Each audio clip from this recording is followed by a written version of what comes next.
Bancor. Trade and earn. Trade tokens and earn interest. Halt, stopp! Oh, sorry, das ist ja die deutsche Version, also weiter auf Deutsch. Handle Kryptos und verdiene Zinsen mit deinen Lieblingskryptowährungen, indem du sie auf Bancors dezentrale Börse anlegst. Schauen wir mal weiter. Bancor ist eine dezentrale Handelsplattform, bei der du fast alle Ethereum-basierten Kryptos handeln kannst. Das Coole ist, du brauchst dafür keine Genehmigung oder irgendwelchen persönlichen Voraussetzungen. Bancor ist dezentral und Open Source. Mit Bancor kannst du dir ein passives Einkommen aufbauen. Das heißt, du kannst deine Kryptos zur Arbeit schicken. Du kannst aktiv an der Zukunft von Bancor mitgestalten und zum Beispiel eine Art Kryptokredit aufnehmen. Eigentlich hast du bei Bancor fast die komplette DeFi-Palette an Aktionen, die du machen kannst. Es ist quasi wie eine One-Stop-Lösung für dich. Und ich weiß, das hört sich jetzt erstmal super viel an und du bist wahrscheinlich ein bisschen überfordert. Mach dir überhaupt gar keine Sorgen, weil ich war es auch. Aber ich war vor allen Dingen auch extrem neugierig und ich hoffe, du bist es auch. Denn ich bin dein Digital Craftsman Inforalle und ich zeige, was du alles in der spannenden dezentralen Finanzwelt, ab jetzt kurz DeFi, von Bancor so machen kannst. Ich zeige dir also deinen Einstieg und genau dafür ist diese Tutorial-Serie da. In kurzen Videotutorials erkläre ich dir nicht nur die einzelnen Funktionen, sondern zeige sie dir auch. Du kannst entweder direkt mitmachen oder mir halt einfach über die Schulter schauen. Deswegen lass uns direkt anfangen. Also schnell wieder nach oben scrollen und hier auf Trade klicken. Okay, was haben wir da? Wenn du schon vertraut bist mit Online-Banking-Apps oder mit Online-Banking-Webseiten, dann wirst du dich schnell zurechtfinden, denn die Bedienung ist relativ einfach und super simpel. Aber lass uns doch die ganze Seite mal im Gesamten betrachten und uns die einzelnen Bereiche anschauen. Auf der linken Seite siehst du die Navigationsleiste. Hier bekommst du einen guten Überblick, was überhaupt alles möglich ist mit Bancor. Und ich weiß, es sieht viel aus und es ist es auch, aber du brauchst dir keine Sorgen machen. Wir werden uns jeden einzelnen Punkt in dieser Tutorial-Serie anschauen. Und du wirst merken, im Verlauf dieser Serie wirst du halt von einer simplen Aktion wie einen Tokentausch bis hin zu richtig coolen, fortgeschrittenen DeFi-Sachen alles miterleben und alles auf Bancor machen. Generell als allererstes würde ich dir einmal empfehlen, dass du dir direkt ein Lesezeichen für Bancor in deinem Browser machst. So gelangst du immer gleich auf diese Seite, ohne unnötig die Webseite einzugeben und du kannst dir auch immer sicher sein, dass du auf der richtigen Seite bist. In der Mitte siehst du das Tauschinterface oder auch Swap-Interface. Dann, wir schauen nach links, wir sind ja auch auf der Swap-Seite. Du kannst dich schon mal an den Anblick gewöhnen, denn im nächsten Video werden wir einen Tausch von Kryptowährungen machen. Heute reicht es aber erstmal, dass du überhaupt weißt, was diese Box ist. Rechts oben hast du eine Optionsleiste. Hier findest du zum Beispiel eine Linkübersicht für die Kommunikation rund um Bancor, also Social Media Links, Telegram-Gruppen oder den Twitter-Account. Die Community rund um Bancor ist so vielseitig, dass ich sie dir in einem extra Video später in der Serie vorstellen werde. Das Zahnrad gibt dir die Möglichkeit, Bancor in anderen Sprachen zu verwenden, wie zum Beispiel in Deutsch. Ich würde dir aber empfehlen, dass du die Sprache einfach auf Englisch lässt, denn es ist alles neu und die Hauptsprache auf den Social-Media-Kanälen ist Englisch und eigentlich sind auch alle dApps, also das heißt alle Apps auf der Blockchain oder der komplette Blockchain-Space, größtenteils noch auf Englisch. Die Glocke ist dir wahrscheinlich schon von anderen Apps bekannt.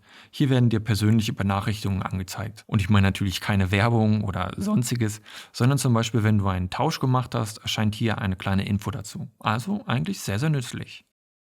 Und dann haben wir ihn, den Connect Wallet Button.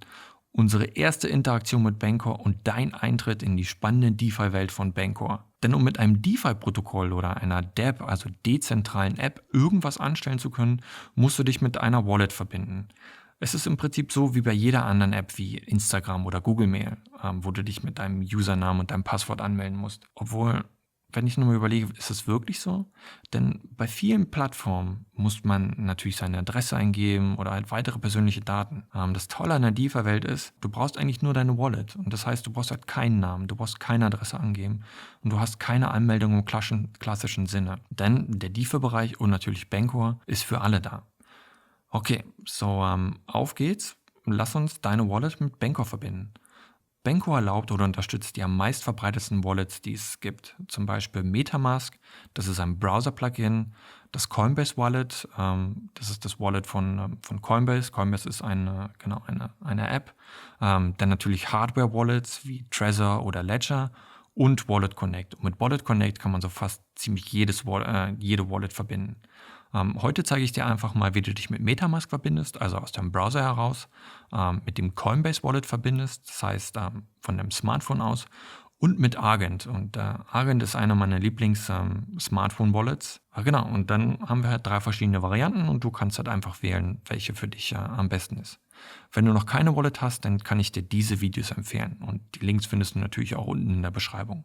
Fangen wir an mit MetaMask, dem Browser-Plugin. Wir drücken hier Connect Wallet, MetaMask auswählen. Jetzt sollte sich MetaMask öffnen und ich muss mein Wallet-Passwort eingeben. Und dann kann ich die Anmeldung bestätigen. Du erkennst, ob du angemeldet bist, daran, dass sich dieser Connect Wallet-Button verändert hat. Und zwar zeigt er jetzt deine Wallet-Adresse an. Um dich abzumelden, drückst du einfach nochmal drauf und schon bist du abgemeldet. Weiter geht's mit der Coinbase Wallet. Du öffnest einfach deine Wallet-App auf deinem Smartphone und drückst auf diesen QR-Code-Button. Dann kannst du den Code einfach abscannen und schon bist du angemeldet. Okay, wieder abmelden. Und jetzt den letzten Durchgang mit Argent. Hier ist es genauso wie bei der Coinbase Wallet, aber ich muss Wallet Connect auswählen, um mich anzumelden. Also Argent öffnen, QR-Code-Symbol auswählen und abscannen und wir sind angemeldet. Für die Tutorial-Serie werde ich das MetaMask Wallet verwenden, aber generell sind alle Schritte bei den verschiedenen Wallets halt immer gleich. Jetzt sind wir bereit, einen Tausch durchzuführen. Voraussetzung hierfür ist natürlich, dass du schon ein paar Kryptos und Ethereum besitzt. Denn für jede Aktion auf der Ethereum-Blockchain muss der User eine Transaktionsgebühr in Ethereum bezahlen. Da Bancor auf der Ethereum-Blockchain läuft, brauchen wir halt ein wenig Ethereum. Glücklicherweise, du ahnst es schon, kannst du welches auf Bancor kaufen. Ich hoffe, dass ich dich heute ein bisschen neugierig gemacht habe und freue mich darauf, dich im nächsten Video schon zu sehen. Bis dahin, viel Spaß!